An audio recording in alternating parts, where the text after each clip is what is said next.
No puedo. A mí me pasa igual. ¿Por qué será? ¿Qué quieren? La chancha, los 20 y la máquina de hacer chorizo. A ver, yo me la aguanto piola. Esto es chorro de alma.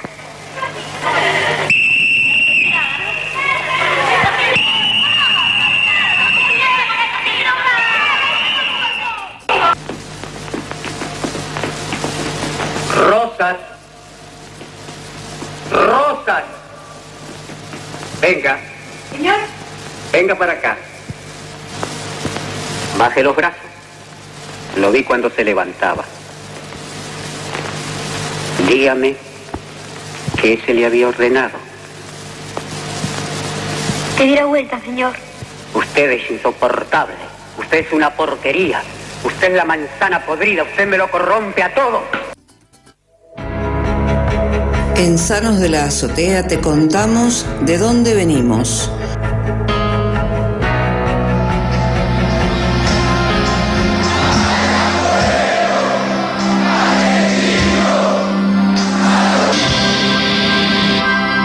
Salud, muchachos.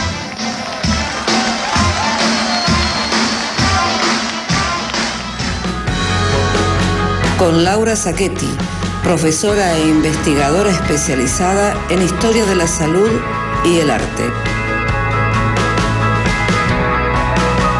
Los pueblos, si olvidan su historia, ¿volverán a repetirla?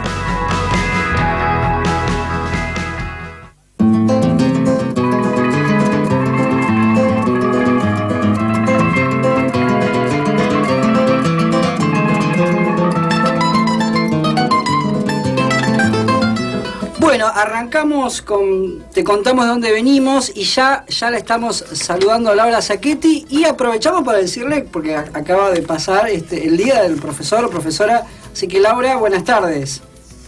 Hola, muy buenas tardes. ¿Cómo estás por ahí? Todo muy bien y bueno, me quiero sumar a los saludos a todos los trabajadores de la sanidad, que hoy es el día también de la sanidad, ¿no es cierto? Sí, vos sabés que yo no lo quise decir al principio y no nos metamos en esto porque se puede hacer muy largo. Uno dice sanidad y yo asocio fe, ¿no? La idea de sanidad, ¿no? Porque es complejo, ¿no?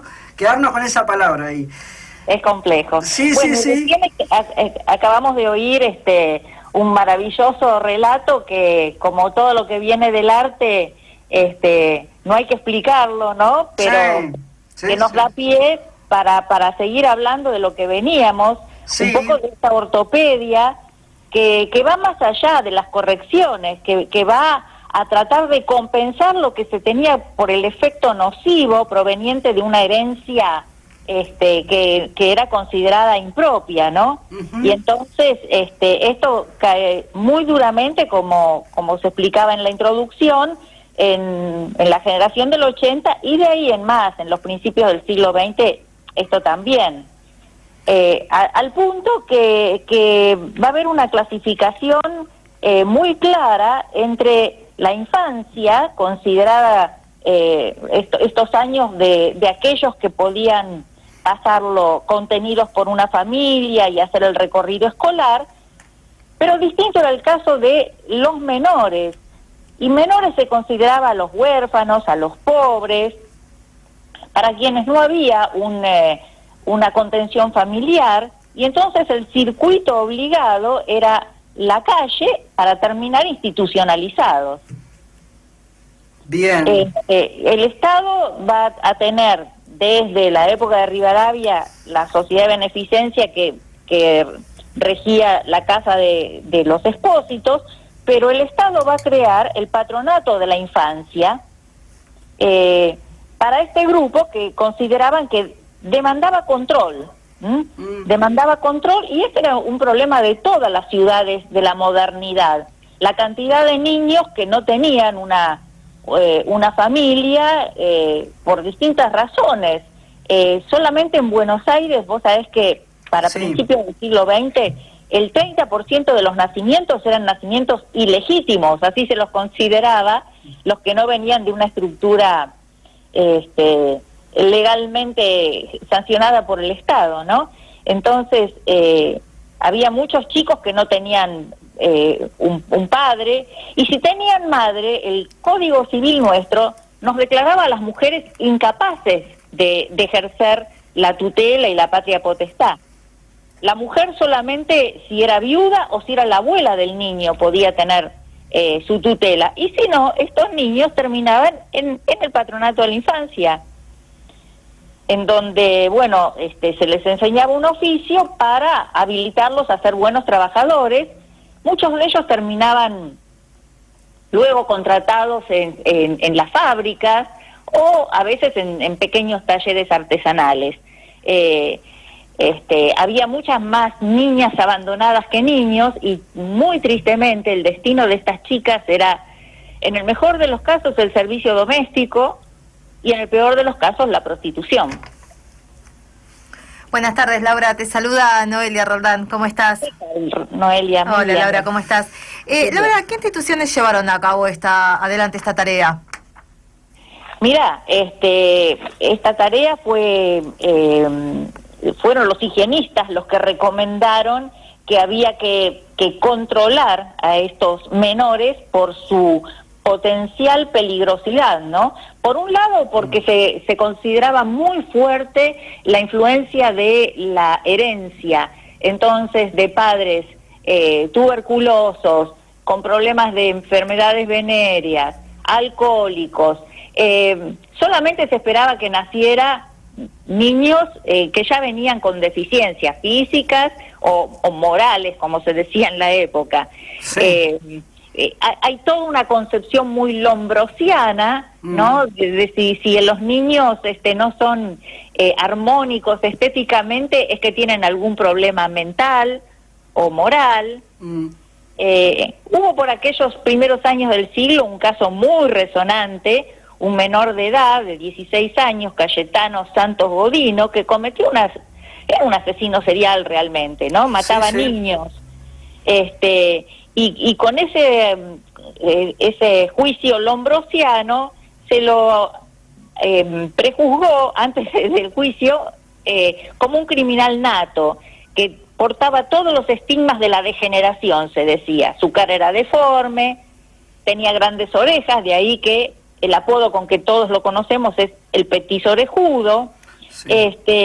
Y bueno, este caso va a tener incidencia en la sanción de la ley de patronato en 1919, que institucionalizaba a los menores que estaban en la calle, y que eran muchos, porque los testimonios de la época dan cuenta de que las ciudades argentinas estaban llenas de, como dicen, bandadas de chiquillos harapientos y barulleros, que algunos trabajaban. Ahí está el caso de Canillí. Jugaban a las cartas por dinero, realizaban pequeños pillajes, ¿no? Todo tipo de delitos menores. El destino de estos niños entonces era la institución, el patronato de la infancia y luego el tutelaje del Estado. Laura, ahora vos contabas, ¿no? En relación a las instituciones, acá en Mar del Plata tenemos el correlato, ¿no? Con el asilo Unzué. Tal cual. Y yo pienso en toda esta relación, ¿no? Que vos contabas, ¿no? La niñez, la pobreza, los chicos de la calle, ¿no? Es el momento también de la gran inmigración y de los conventillos, ¿no? Y ahí está, y era como casi una asociación, vos obviamente me corregís, ¿no? Con la tuberculosis, con la TBC también, ¿no? Exactamente. Pensemos en lo que era la tuberculosis antes de los antibióticos. Era una enfermedad mortal. Y más allá de ser una enfermedad, el concepto de la época, porque también tenemos que recuperar un poco esa mirada, el concepto es que debilitaba la raza. Que de un niño pretuberculoso, y pretuberculoso podía ser un pibe desnutrido, de bajo peso, pero había que recuperarlo para el perfil de ciudadanos que la nación necesitaba. Entonces, el propio Consejo Nacional de Educación, a cargo de este cuerpo médico escolar que hablamos hace 15 días, detectaba a través de una historia clínica que se le hacía a los niños, pero también a las familias, todo este tipo de deficiencias. Y entonces se decía que los niños que estaban en esta categoría debían recibir un apoyo especial. Para esto fueron creadas escuelas, pero también colonias de vacaciones. Y ahí está el caso de Mar del Plata, sí, que va a tener en 1895 el sanatorio marítimo, sí, para los varones, ¿no? Porque a las niñas se las mandaba al ¿cómo se llama? Al Instituto Unzué. sí, sí. Ahí están cercanos, ¿no? Al asilo Saturnino Unzué, precisamente. Sí. El marítimo hoy es el INE, el Instituto Nacional de Epidemiología, y ahí hay unas cuadras, también está hoy Espacio Unzué. Hoy Espacio Unzué. La terapia que se les aplicaba eran baños de sol, pero no nos vamos a pensar que los niños lo pasaban muy bien. En realidad las fotos que vemos es en unas reposeras, tapados desde el cuello hasta los tobillos, cocinándose bajo el sol, porque se pensaba que la helioterapia, como se la llamaba, los iba a fortalecer. Bajo ese modelo después se van a crear colonias de vacaciones en otras regiones de la provincia, en Tandil, en Areco, en Varadero, hasta una en Córdoba, en Altagracia.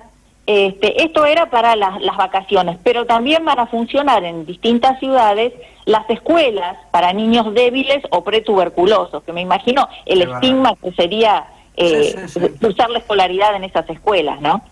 Ahora, Laura, esto que vos me decís, la historia tiene esto, que inevitablemente nosotros estamos mirando el vídeo hacia afuera, digamos, la radio, y decís, che, pero acá en el presente, ¿qué ocurre?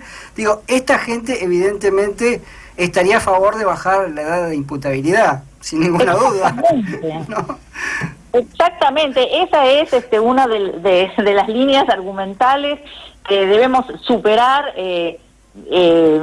todas las polémicas contemporáneas y ver que acá está ese germen, ¿no? Si uno quisiera hacer genealogía, ya desde la existencia de estos menores harapientos y bulliciosos ya se estaba pensando que estos niños eran delincuentes natos, como se les decía. Entonces se les estaba negando cualquier posibilidad de una incorporación sana integral a la sociedad. Entonces para ellos era el encierro. Hasta que se crea el patronato, vos sabés que el destino de estos menores eran las comisarías. Imagínate un niño que está jugando por plata en la calle, terminar en una comisaría junto a adultos que sí habían delinquido en serio, ¿no? Entonces, la misma institución los estaba predeterminando a que ese fuera su destino, más o menos. Sí, tremendo. Bueno, Laura, te agradecemos mucho por el espacio y te mandamos un abrazo grande y gracias por la predisposición. Totalmente, igual para ustedes, que sea una primavera que nos haga dejar atrás este invierno tan duro que pasamos. Ojalá sea así. Muchas gracias, Laura. Un abrazo. Un abrazo muy grande.